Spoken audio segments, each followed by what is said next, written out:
Hello, welcome to Comic Station, where we try to go over some of the newer releases, issue number 1s for each week in the comics.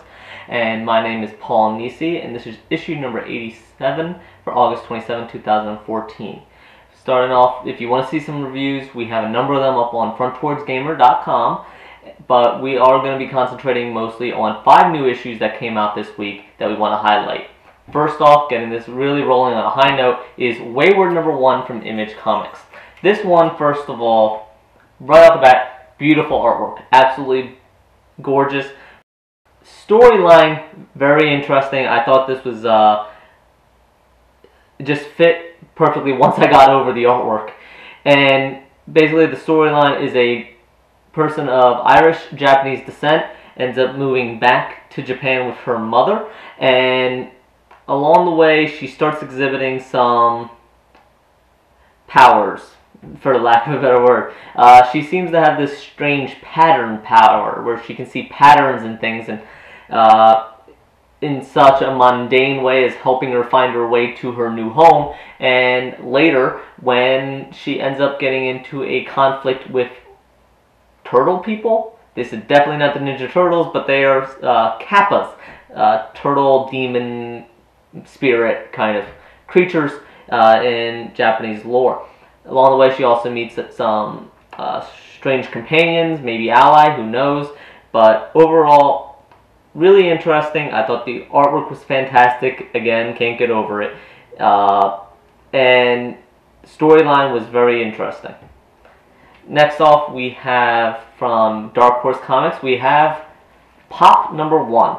This is, everyone has their 15 minutes of fame, and some people seem to have some God-given, wonder why these people have more talent than me.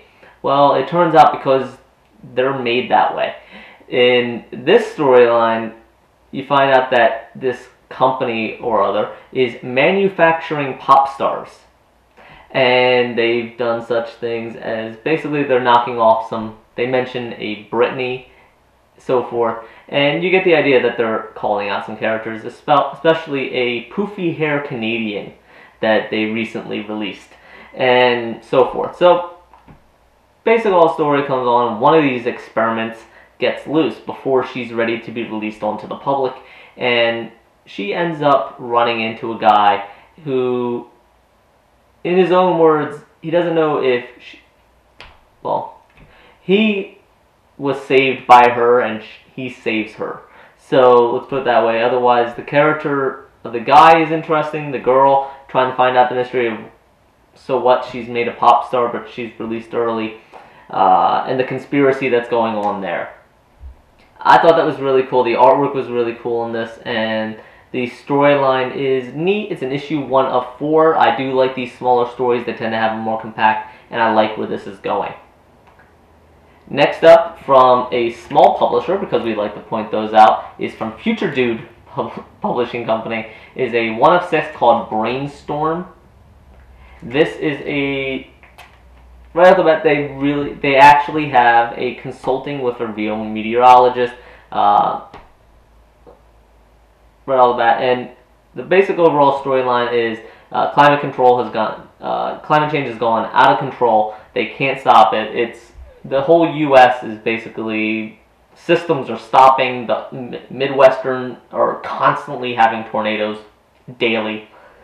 So the U.S. government has funded a way to control and disperse tornadoes, and of course there's conflict as far as, once you have power over the tornado like that, somebody's going to want to try to use it to weaponize it, or try to use it for other control than the weather. If you control the weather, you have control of a lot of power. So, interesting premise. It's been done before in movies. It's been, the idea of controlling the weather has been thought of a lot. And honestly, it just kind of dragged a little bit with text-heavy basis that drug along things that didn't seem to progress the storyline. So the pacing was off, definitely. Interesting story, flawed execution probably would be my overall summary of this, of Brainstorm. Next up from Dark Horse Comics is Sundowners #1. This one, it's a support group for superheroes who may not be superheroes. You're not quite sure, because not only are they all, their sanity is questionable, points of view, what they're seeing, what they're doing, but also even their counselor has his own problems. It opens up with that. And each of the characters are different. They're all maybe some manifestations of different paranoia, you got kleptomania, you got so forth, and you really start to question their sanity, and you really don't like the counselor at first, and you can see little notes on his noteboard saying like paranoia and so forth, and you start to question their sanity, but at the end of it, you start to question the reader's sanity, their point of view, because you start seeing some of this. So this is really going to be an interesting view into superheroes' psyche, as well as different psychological disorders, possibly, and questioning your sanities. And that's always fun. I like those. And finally, for our last comic, this one is, again, from a small publisher. This is a good story, good cause. This is from Face Value Comics, and the issue is called Face Value Comics #1. And the reason it is called this is because awareness for autism at face value. It is a company that is using comic books to help people with autism recognize facial expressions and maybe some of what they're going through. The comic itself was interesting. The artwork, it was very colorful. It does have its own stylization to it. But I really thought the depiction of the main character who has autism and some of the things that he goes through, this is a steampunk kind of futuristic world, aliens. He has a droid that assists him. He has classmates, and they all have their own personalities, which I think, not being the expert, but I think that they all reflect something that somebody with autism, when they're reading this, would also enjoy. And the depiction of his autism in this book is an interesting take. They don't make him weak or anything like that. He's a strong character. He does have this issue where when he gets flustered, he thinks upside down. So his thought bubbles come in upside down. I thought that was an interesting viewpoint for something that most people can't relate to.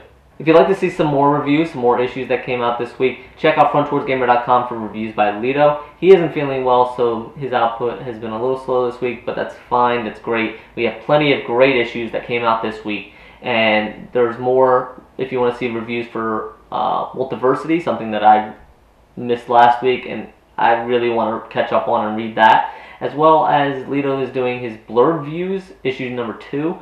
This is short paragraph or two reviews of comics that he didn't feel like needed a full review, but still wanted to get the opinions out there. And in blurb views issue #2, he covered Genius, The Wicked and Divine, and Supreme Blue Rose. So go on frontwardsgamer.com and check those out. As always, every week we try to cover the new releases, and thank you for watching, and we will see you next week for issue #88, and we're going to be thinking of some special things for issue #100 that's going to be coming up crazy too soon. Thank you.